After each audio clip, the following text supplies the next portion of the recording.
देख रहे हैं महोबा न्यूज़। मैं हूं राजेंद्र शर्मा। पितृपक्ष चल रहे हैं। पितृपक्ष के बीच में बहुत सारी भ्रांतियां आम लोगों के बीच में रहती हैं कि पितृपक्ष में श्राद्ध कैसे करने चाहिए, श्राद्ध करने की विधियां क्या हैं, और भी बहुत सारी चीज़ें ऐसी हैं जो इस 15 दिनों के दौरान मन में विचार आते हैं। क्या कार्य करने चाहिए, क्या कार्य नहीं करने चाहिए। इन सब बातों पे आज हम एक विस्तृत बातचीत करने जा रहे हैं भागवताचार्य शास्त्री श्री योगेंद्र तिवारी जी से, जो हमारे बीच उपस्थित हैं। योगेंद्र जी, आपका बहुत स्वागत है। राधे राधे। जय श्री कृष्ण। राधे राधे। और आज हम अपने दर्शकों को आपके माध्यम से जी पितृपक्ष के बारे में बहुत विस्तृत और ऐसी जानकारी देना चाहते हैं जिससे लोगों में जो भ्रांतियां रहती हैं वो दूर हो सकें। जी जी जी। तो सबसे पहले आचार्य जी ये बताइए कि जो पितृपक्ष की मान्यता है ये आदिकाल से कब से चली आ रही है और इसके पीछे का क्या ऐसी उद्देश्य रहे हैं जो ये निरंतर इस कलयुग में भी चल रहा है। राधे राधे शर्मा जी, और इस चैनल के माध्यम से सभी दर्शकों को हमारा प्रेम भरा जय श्रीमन नारायण। जैसा कि सभी लोग जानते हैं शर्मा जी कि हमारा भारत देश एक आस्था और श्रद्धा से भरा हुआ देश है। यहाँ पर जो रिश्ते हैं वो बहुत ही प्रेम और विश्वास से बंधे हुए हैं, जिसमें जो सबसे श्रेष्ठ रिश्ता माना जाता है वो पुत्र, पिता और परिवार के सभी स्नेही जनों के साथ जुड़ा होता है। पुत्र, वास्तविक पुत्र वही कहलाता है जो माता पिता के जीवित रहते उनकी निरंतर सेवा में लगा रहे और उनकी आज्ञा का उचित पालन करे। अनुचित आज्ञा भी अगर पिता दे दे तो बिना किसी टीका टिप्पणी के उसका पालन करे। जैसा कि हमारे पुराण में, पद्म पुराण में एक बहुत सुंदर श्लोक गाया है, सर्व तीर्थमयी माता सर्वदेव मया पिता मातरम पितरम तस्मात् सर्वयत्नेन पूजयेत। दुनिया में जो सबसे बड़ी पूजा है उसे माता पिता की सेवा ही बताया गया है। तो हमारे भारत भूमि में जो भी पुत्र हैं वो अपने पिता की आज्ञा का अनुकूलता के साथ पालन करते हुए अपने माता पिता की मृत्यु हो जाने के बाद उनके लिए जो कार्य करता है, उनके लिए जो पितृकृत कार्य करता है, उसे ही हम लोग श्राद्ध के नाम से जानते हैं। श्राद्ध का अगर शाब्दिक अर्थ लिया जाए तो इसका श्रद्धया सहिताम, यानी जो श्रद्धा के सहित अपने पूर्वजों के कल्याण के लिए समर्पित किया जाता है उसे श्राद्ध कहते हैं। वैदिक काल से इसकी बड़ी प्राचीन मान्यता है और ये कब से प्रारंभ हुआ इस संदर्भ में भी आपने बहुत अच्छी बात पूछी है, तो थोड़ी सी हम इसमें चर्चा करेंगे। इसमें अनेक पुराणों में विस्तृत वर्णन किया गया है जी। जैसे हमारा गरुड़ पुराण, महाभारत के अनुशासन पर्व में एक बार श्री युधिष्ठिर जी बड़े उदास बैठे हैं, तो उन्होंने मन में विचार किया कि आखिर हम अपने पूर्वज से जाकर के किसी से पूछें कि जो इस राजपद को पाने के लिए हमारे द्वारा युद्ध में वीरगति को अनेक हमारे पूर्वज प्राप्त हो गए, तो वो जो हमारे पितर जो यहाँ वहां भटक रहे हैं उसमें उनकी आत्म शांति के लिए हमें कौन सा उपाय करना चाहिए। तो इस तरह से मन में अकुलाए हुए श्री युधिष्ठिर जी महाराज बाबा भीष्म के पास गए। बाबा भीष्म ने आदर सहित कहा, देखो युधिष्ठिर, अपने पितरों के कल्याण के लिए जो उचित कार्य है, वैदिक कार्य है, वो केवल श्राद्ध है, पिंडदान है। जिस तरह से माता पिता की मृत्यु के बाद उनकी अंत्येष्टि, 10 गात्र के बाद विधिवत उनका पिंडदान और श्राद्ध किया जाए, जिससे वो पूर्ण रूप मुक्त होकर के श्री हरि के धाम को चले जाते हैं। तो बड़ी आत्मग्लानि हुई महाराज युधिष्ठिर को। तो इस संदर्भ में महात्मा भीष्म ने कहा कि देखो पुत्र युधिष्ठिर, पूर्व काल की वैदिक परंपरा के अनुसार मैं तुमको बात बताता हूं कि हमारे सनातन के जो आदि पिता हैं वो श्री ब्रह्मा जी हैं। ब्रह्मा जी के एक श्रेष्ठ पुत्र हुए जिनका नाम था महाराज अत्रि। अत्रि परम ज्ञानी थे और उनके घर में दत्तात्रेय भगवान का प्राकट्य हुआ। जब त्रिदेव परीक्षा लेने के लिए गए माता अनसुईया की, तो श्री दत्तात्रेय भगवान का जन्म हुआ और दत्तात्रेय भगवान के एक बड़े सुंदर और तपस्वी पुत्र हुए जिनका महाराज निमि नाम पड़ा। निमि बड़े ही तपस्वी थे और बड़े ही अनंत काल तक उन्होंने तप किया। उनके एक बड़े सुंदर पुत्र थे जिनका नाम था श्रीमान। महाराज निमि निरंतर तपबल में डूबे रहे और अपने शरीर को सुखा करके तपस्या के माध्यम से कुछ रूखा सूखा पत्ते दूर्वा इत्यादि को खा करके अपने तपस्वी शरीर को त्याग दिया। जब त्याग दिया तो महाराज निमि ने जब अपने शरीर को त्याग दिया तो उस समय श्रीमान बड़े विशुद्ध भाव से अपने पिता के लिए बड़े चिंतित रहने लगे। श्रीमान मन में सोचने लगे कि मैं क्या करूं, मुझे भी करना चाहिए कुछ ना कुछ। तो श्रीमान भी उस तपबल को करने लगे। तो श्रीमान ने जब यहां से तपस्या करी तो इनका तपबल भी तीनों लोकों में बड़ा प्रसिद्ध हो गया। लेकिन जब महाराज श्रीमान भी वैकुंठवासी हो गए तो महाराज मन में विचार लगा श्री दत्तात्रेय जी के कि हमें इनके कल्याण के लिए क्या करना चाहिए, इन दोनों के कल्याण के लिए क्या करना चाहिए, क्योंकि मैं इनका पूर्वज हूं। तो महाराज दत्तात्रेय ने इन दोनों के लिए जो इनकी इच्छित वस्तुएं थी, महाराज निमि के लिए और अपने पौत्र श्रीमान के लिए, इस सृष्टि का प्रथम श्राद्ध किया। उनके अनुकूल उनकी सभी प्रिय वस्तुओं को, सामान को एकत्रित करके उन्होंने बड़े सुंदर से पक्ष में, वैसे पूरे वर्ष में आप ये जो श्राद्ध कर्म है पितरों के निमित्त कभी भी कर सकते हैं, ऐसा भी है, ऐसा विधान है। लेकिन जो सर्वोचित है, सबसे अनुकूल पक्ष है, वो हमारा ये 16 दिन का पितृपक्ष माना जाता है। इस 16 दिन के जो पितृपक्ष में है, भाद्रपद मास के पूर्णिमा के दिन से अश्विनी मास के कृष्ण पक्ष की अमावस्या तक ये जो 16 तिथियां होती हैं, ये पितृपक्ष के लिए रूप में मानी जाती हैं और इसमें श्राद्ध करना विशेष सर्वोचित माना जाता है। तो महाराज दत्तात्रेय ने इन दोनों के कल्याणार्थ सबसे प्रथम श्राद्ध का अनुष्ठान किया। जो इन्हें प्रिय वस्तुएं थी, प्रिय भोज्य पदार्थ थे, वो एकत्रित किए और ब्रह्म मुहूर्त में उठ करके इन दोनों का आवाहन किया। आवाहन करने के बाद सुंदर सा जल इनको तर्पण के लिए अर्पित करने के लिए जल तैयार किया। जब हम अपने पितरों के तर्पण के लिए जल तैयार करें तो उस समय हमें भगवान वरुण, भगवान सोम, श्री गंगा मां का स्मरण करना चाहिए। उसमें विशुद्ध भाव से बढ़िया चंदन, कुछ फूल की पत्तियां इत्यादि मिश्रित करके उस जल को तैयार करना चाहिए। इन्होंने 7 ऋषियों को बुलाया। 7 ऋषि आए। उन्होंने बड़े विधि विधान से अपने आत्म कल्याण के लिए, उनके कल्याण के लिए जो पितरलोक में पहुंच गए हैं, उनके कल्याण के लिए श्राद्ध कर्म किया। श्राद्ध कर्म करने के बाद उनको संतुष्टिपूर्ण बढ़िया प्रसाद पवाया, भोजन प्रसादी कराई। इसके बाद उचित दक्षिणा देकर के उनको विदा किया। बड़ी आत्म शांति हुई। लेकिन कुछ दिन आत्म शांति हुई, कुछ दिनों के बाद मन में विचार किया, अरे मैं कैसा पूर्वज हूं, पुत्र पूर्वज के लिए पिंडदान करते हैं, श्राद्ध करते हैं, मैंने अपने पुत्रों के लिए कर डाला। सीधा ब्रह्मा जी के पास गए, ब्रह्मा जी से निवेदन किया।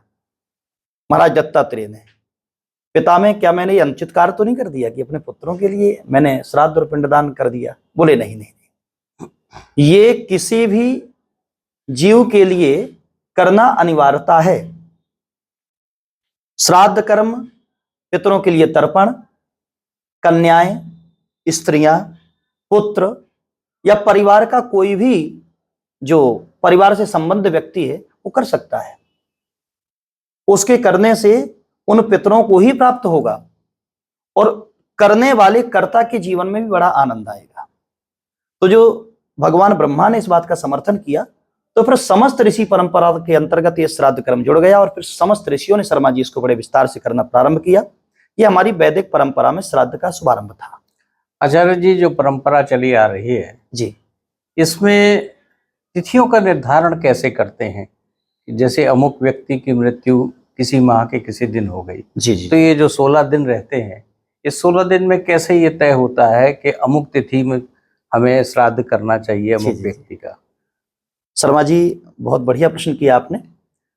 वर्ष की जिस तिथि में, वर्ष के जिस माह में, जिस तिथि में परिजन का स्वर्गवास होता है, ये 16 दिन के अंतर्गत जो तिथियां आती हैं, तो मृतक की उसी तिथि से जोड़ करके इन तिथियों में उसका पितृकर्म किया जाता है। अच्छा, और पितृकर्म में ये आवश्यक नहीं कि हम बहुत बड़ा दिखावा करें।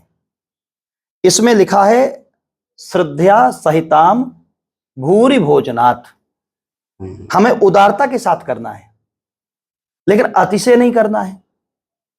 पात्र लोगों को, पात्र ब्राह्मणों को ही हमें प्रसाद खिलाना है और अपने पितरों के लिए उनको जो है निवेदित करना है, दान निवेदित करना है पात्र ब्राह्मणों को। ये आपने एक ऐसा शब्द यहाँ पर वर्णित किया है जी जी जी कि पात्र ब्राह्मण। जी जी तो पात्र ब्राह्मणों को कहाँ हम देखेंगे, क्योंकि हम लोग तो सामान्यतः जिस जीवन में रहते हैं, शर्मा जी, जो ब्राह्मण आते हैं पूजा पाठ करते हैं, हम बिल्कुल, लोग बिल्कुल, उन्हीं को बिल्कुल। आमंत्रित कर लेते हैं। आपने बहुत अच्छी बात कही। देखिए, प्रत्येक व्यक्ति श्राद्ध का प्रसाद खाने का पात्र नहीं होता है।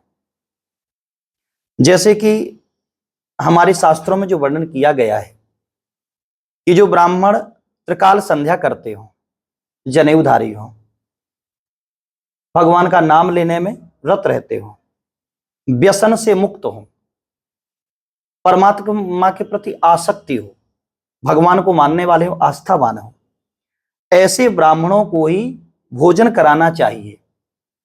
और जहां तक यह भी शास्त्र विधान है कि केवल ब्राह्मणों को नहीं कराना चाहिए। अगर आप उदारता के साथ कर रहे हैं तो आप समस्त वर्ण के लोगों को बिठा करके व्यवस्थित भाव से प्रसादी करा सकते हैं। वो पितरों के कल्याण के लिए होती है, किसी को भी करा जी। सकते हैं।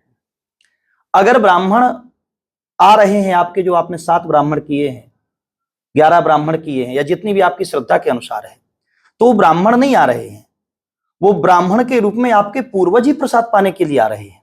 इस संदर्भ में शर्मा जी, मैं 1 मिनट के लिए एक छोटी सी बात रखूंगा। जरूर। कि जब भगवान प्रभु श्री राम अपने पिता दशरथ के लिए ये पिंडदान का कार्य कर रहे थे, तो जो पिंड है उनको बना करके कुशा के आसन पर रखा जाता है।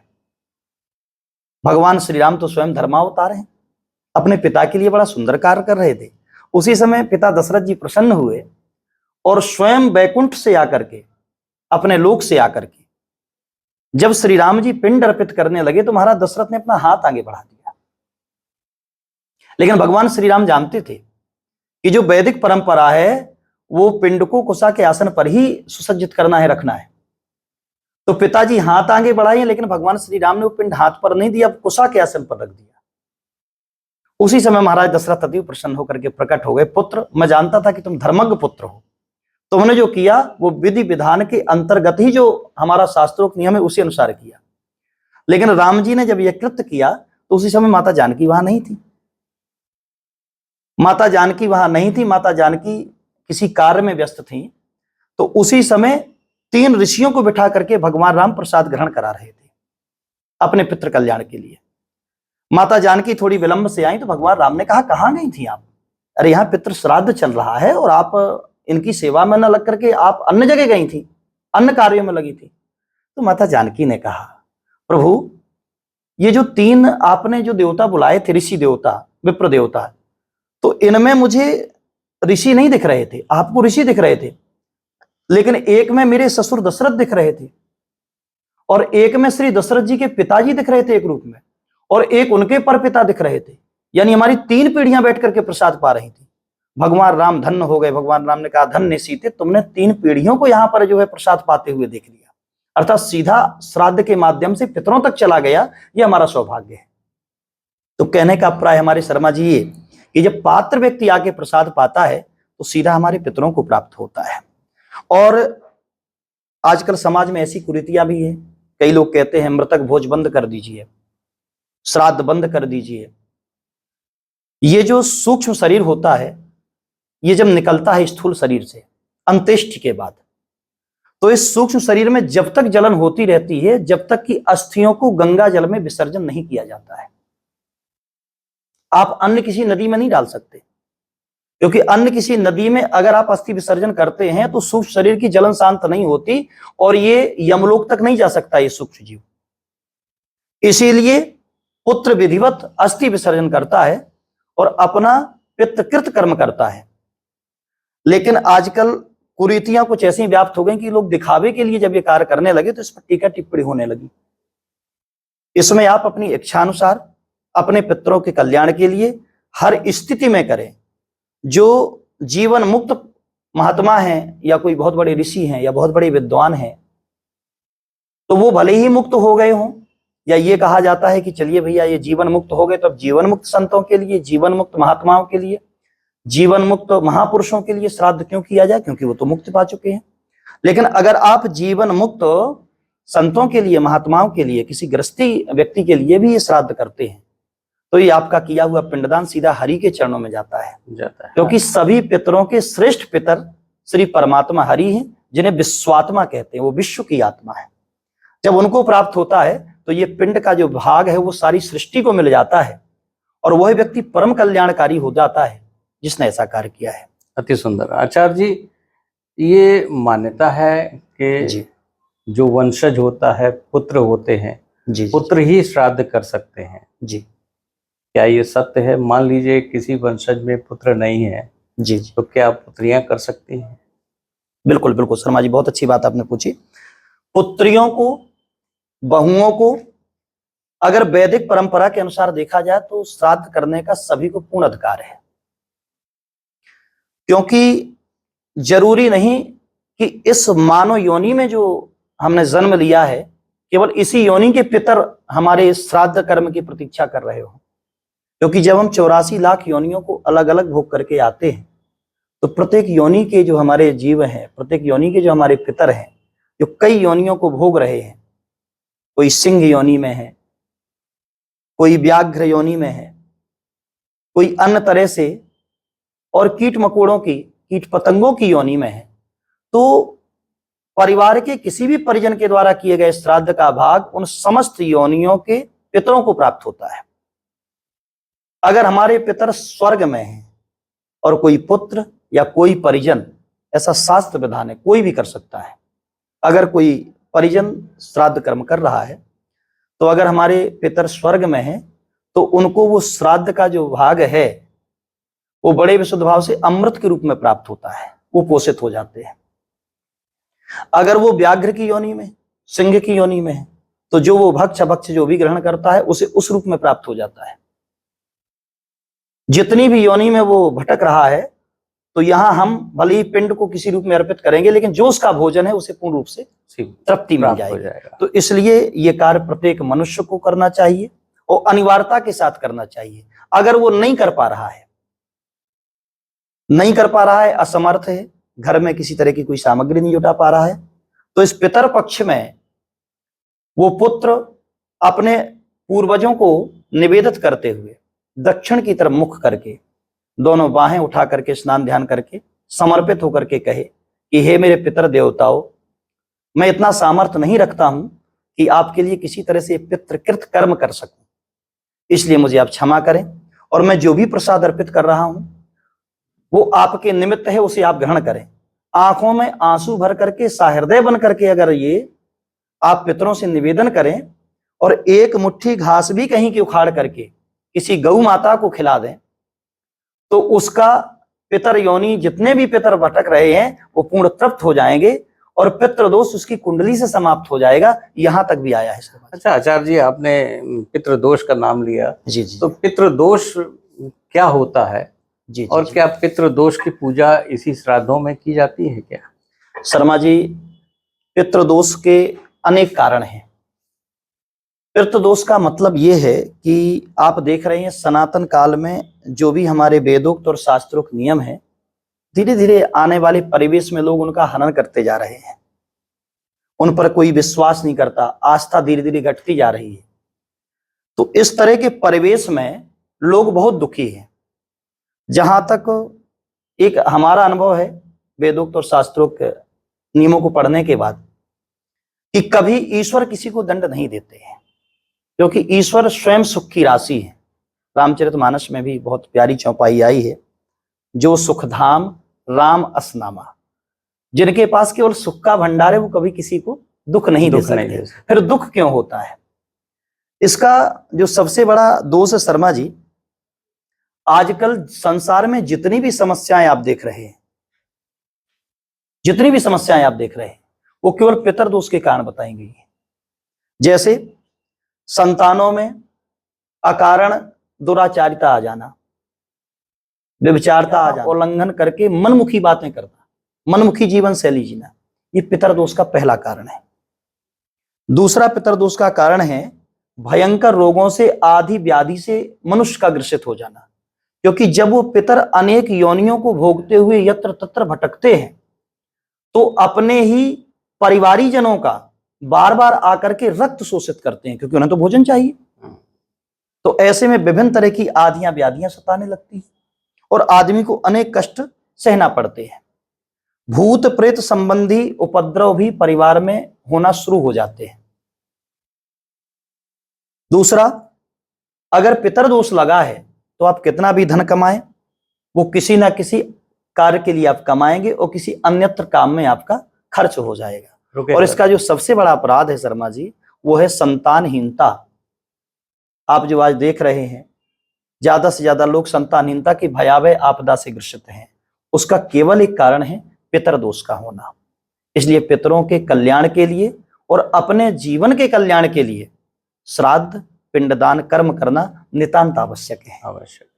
जैसे हम अगर बहती हुई गंगा को माने, मैं ये 1 मिनट का व्याख्यान इसलिए आपसे निवेदित कर रहा हूं क्योंकि कुछ लोग कहते हैं गंगा माँ को नहीं माने, कुछ लोग कहते हैं श्री गणेश जी को ना माने, कुछ लोग कहते हैं सनातन को ना माने।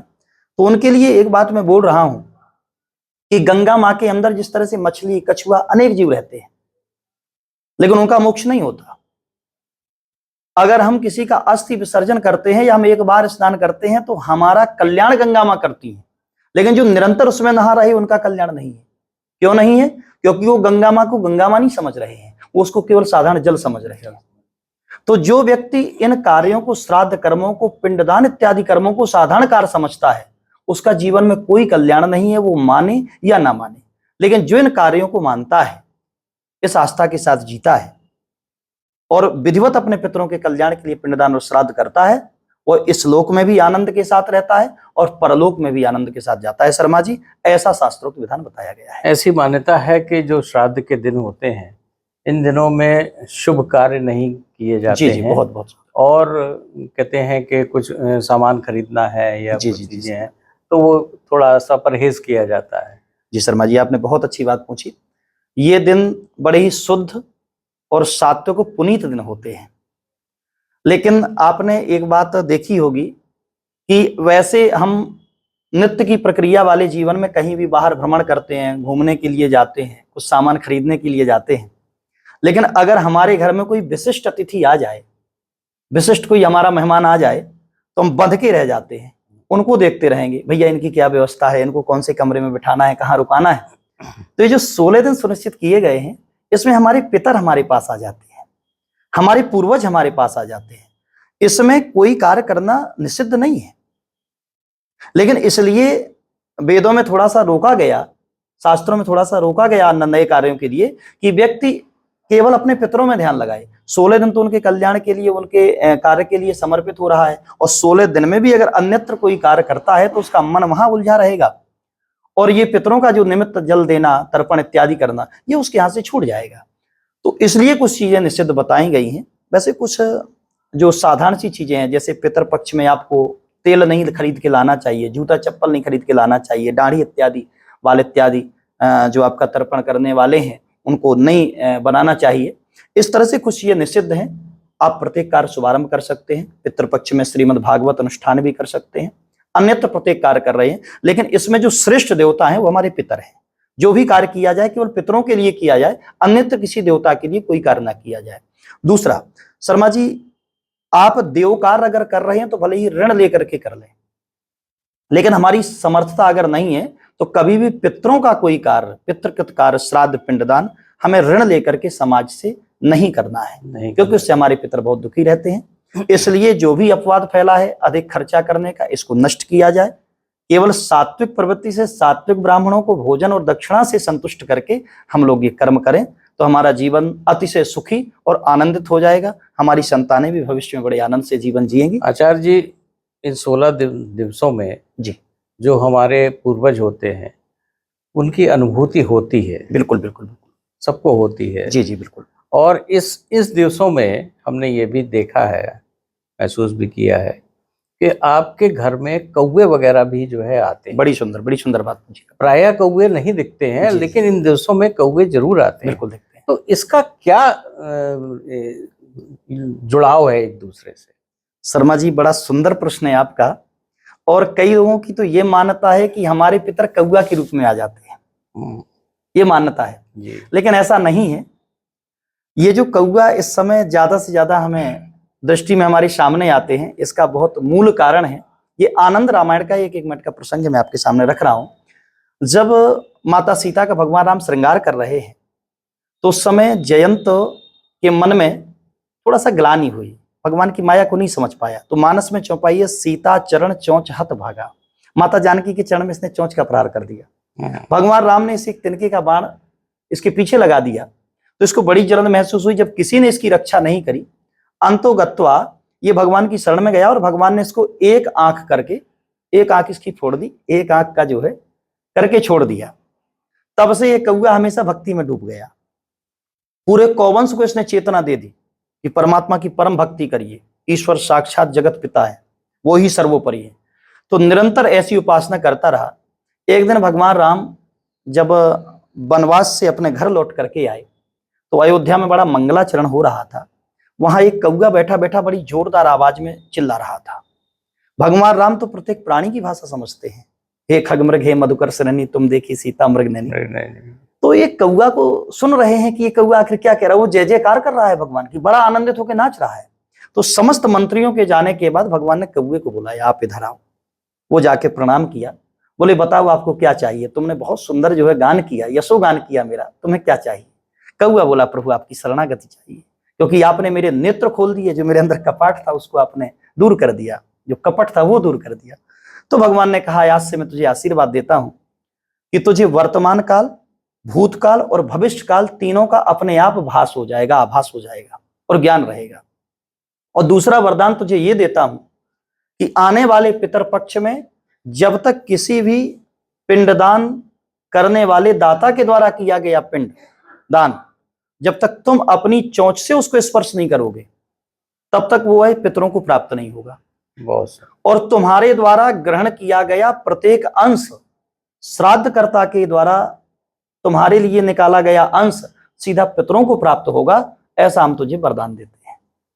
तब से अगर पितरों के तर्पण के समय, श्राद्ध और पिंडदान के समय अगर कौवा ना दिखे तो वो श्राद्ध कर्म को परिपूर्ण नहीं माना जाता है, ऐसी वेदोक्त मानता है। और ये हमारे रामचरितमानस की बड़ी सुंदर सी कथा हमने आपको आचार्य जी इसी कड़ी में आखिरी आपसे और प्रश्न कर जी ये जो जल का तर्पण किया जाता है जी, वो प्रत्येक दिवस में करना चाहिए या अंतिम दिवस में करना चाहिए, या जिस अमुक पूर्वज के लिए हम जिस दिन श्राद्ध कर रहे हैं उस दिन करना चाहिए? वैसे तो और जल तर्पण की भी कुछ विधि बताइए। शर्मा जी, वैसे तो आपने बड़ा प्रश्न सुंदर किया। और जो सामान्य मान्यताओं के अनुसार है, वैसे तो लोग केवल 16 दिन ही तर्पण करते हैं और पूर्वजों को जल देते हैं। लेकिन जो शास्त्रोक्त परंपरा बताई गई है, ऋषियों मुनियों ने परंपरा बताई है, उसमें जिस तरह से हम प्रत्येक देवता की पूजा करते हैं, प्रत्येक देवता को जल अर्पण करते हैं, वैसे ही हमें अपने पूर्वजों के लिए प्रत्येक दिन जल अर्पित करना चाहिए, क्योंकि इस बात का बड़ा विशेष महत्व है। और उस जल को एक विशेष रूप से तैयार करना चाहिए। जैसे कि अभी प्रारंभ में मैंने बताया था कि गंगा जल लाएं किसी पात्र में, उसमें फिर सामान्य जल को मिलाएं, इसके बाद उसमें थोड़ा सा चंदन डालें, चंदन इत्यादि सुगंधित पदार्थों को डाल करके कुछ पुष्प की पंखुड़ियां हम उसमें डालें। और इसके बाद जब वो पूर्ण रूपेण जल तैयार हो जाए तो अपने पितरों का ध्यान करते हुए, या तो सोने चांदी का कोई हमारे हाथ में अंगूठी हो या पैंती हो या कुशा का जो है हम प्रयोग करें। तो इस तरह से हमें अपने पूर्वजों के लिए 16 दिन तो निरंतरता के साथ करना ही चाहिए। जितने दिन हम पितरों को जल दें उतने दिन हमें पूर्ण ब्रह्मचर्य का पालन करना चाहिए।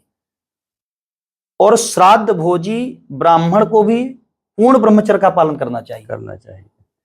श्राद्ध कर्ता को श्राद्ध का भोजन नहीं करना चाहिए, उपवास करना चाहिए। अगर वो किसी भी तरह से श्राद्ध का भोजन करता है तो उसे कौआ की योनि में जाना पड़ता है। और अगर श्राद्ध भोजी ब्राह्मण ब्रह्मचर्य का पालन नहीं करता, वैदिक नियमों का पालन नहीं करता, और अगर वो भी एक जगह से श्राद्ध का प्रसाद पाके दूसरी जगह श्राद्ध उस दिन खा लेता है तो उसको भी कौए की योनि में जाना पड़ता है। तो इस तरह से ये परंपरा बड़ी ही शास्त्र के सम्मत है और बड़ी ही विशुद्ध परंपरा है।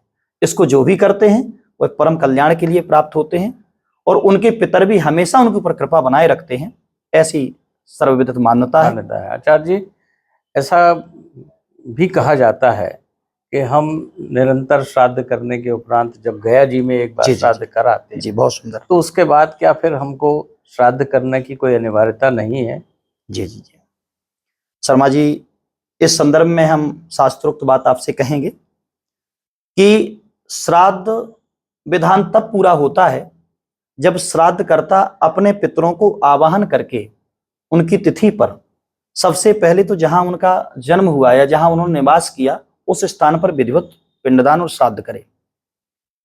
इसके बाद उनको ले जा करके प्रथम जो पड़ाव है श्राद्ध का और इस पितृकृत कर्म का, वो श्री प्रयागराज जी में त्रिवेणी संगम पर उनके निमित्त पिंडदान और श्राद्ध करे। इसके बाद जो संसार की सबसे अविमुक्त पुरी है, सबसे श्रेष्ठ पुरी है, जिस पुरी का नाम है काशी, जहां के लिए भगवान महादेव का हृदय माना गया है, भगवान महादेव की राजधानी है, मणिकर्णिका घाट पर अपने पितरों का श्राद्ध और पिंडदान करे। इसके बाद उनको वहां से ले जाकर के गया जी में बड़े विशुद्ध भाव से पूरी प्रक्रिया पिंडदान और श्राद्ध की करे। वहां करने के बाद अपने पितरों को वहीं बड़े विशुद्ध भाव से विराजमान करा के स्वयं घर में आए और जिस तरह से अनुष्ठान करके गया था वो श्राद्ध करता, घर में भी अनुष्ठान करे और विधिवत ब्राह्मण भोज सभी लोगों को, अपने परिजनों को बुला करके बढ़िया प्रसाद पवाए अपनी इच्छा के अनुसार और अपनी सामर्थ्यता के अनुसार। यहां पर यह अनुष्ठान की प्रक्रिया पूरी हो जाती है। और एक अनुष्ठान को प्राचीन परंपरा में बहुत बढ़िया विधि दी गई थी कि अगर आप कुछ गायों का, जो वेद युक्त गायें हैं, गौशाला में अगर 5 बछड़ियों का विवाह करते हैं किसी वृषभ के साथ, तो वो भी इस कार्य को और श्रेष्ठता प्रदान करता है। पहले हमारे कुछ ऋषियों ने ऐसा कार्य भी किया जिससे गौवंश हमारा बना रहे, क्योंकि पितरों के किसी भी कार्य में केवल गैया का दूध और घी ही प्रयोग होता है। अगर आप अन्य किसी पशु का घी या दूध प्रयोग करते हैं तो पूरा शास्त्र विधान खंडित हो जाता है और उसका किसी तरह का फल नहीं मिलता। इसलिए गौवंश को बढ़ाना भी श्राद्ध की पूर्णता है और ऐसा करने से ही सर्वोपरि कल्याण है। तो इसका मतलब ये है कि गया जी में श्राद्ध करने के बाद भी श्राद्ध किए जाते हैं? बिल्कुल करना चाहिए, कर सकते हैं, बिल्कुल कर सकते हैं, अनिवार्यता नहीं है लेकिन करना चाहिए, ऐसा नियम कहता है, शास्त्रोक्त नियम कहता है। शर्मा जी, तो दर्शकों के लिए बहुत उपयोगी जानकारी आचार्य जी ने दी है, योगेंद्र तिवारी जी ने। तिवारी जी, आपका बहुत बहुत धन्यवाद। जी शर्मा जी, इस बहुत धन्यवाद सुंदर चर्चा के लिए और इस महत्वपूर्ण जो ये दिवस हैं, जी, इनको और भी पवित्र बनाने के लिए, आपसे प्राप्त जानकारी के लिए बहुत धन्यवाद। आप देखते रहिए महोबा न्यूज़। राधे राधे, जय श्री कृष्ण, जय श्री नारायण।